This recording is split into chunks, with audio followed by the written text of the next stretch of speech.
மக்கள் வெப்ப தாக்கத்தினால் பாதிக்கப்பட்ட பிறகு தமிழக அரசு நடவடிக்கை எடுப்பதென்பது கண்கெட்ட பிறகு சூரிய நமஸ்காரம் போன்றதென முன்னாள் அமைச்சரும் சட்டமன்ற எதிர்க்கட்சி துணைத் தலைவருமான RB உதயகுமார் குற்றம் சாட்டினார். வெப்ப தாக்கத்தினால் உயிரிழப்பதை தடுப்பதற்கு போர்க்கால அடிப்படையில் நடவடிக்கை எடுப்பதற்கு தமிழக அரசு முன்வருமா என்றும் அவர் கேள்வி எழுப்பினார். மக்களுக்கு எது நடந்தாலும் அதை பற்றி கிஞ்சுற்றும் கவலை கொள்ளாமல்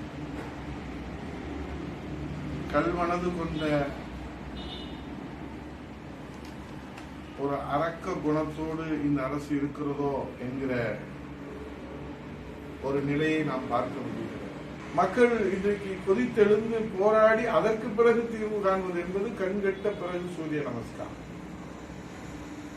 ஆகிய குழந்தைகள் முதல் பெரியவர் வரை இந்த வெப்ப சலனத்தினாலே வெப்ப தாக்கத்தினாலே உயிரிழப்பதை தடுத்து நிறுத்துவதற்கு இரும்பு கரம் கொண்டு போர்க்கால அடிப்படையில் நடவடிக்கை எடுப்பதற்கு இந்த அரசு முன்வருவா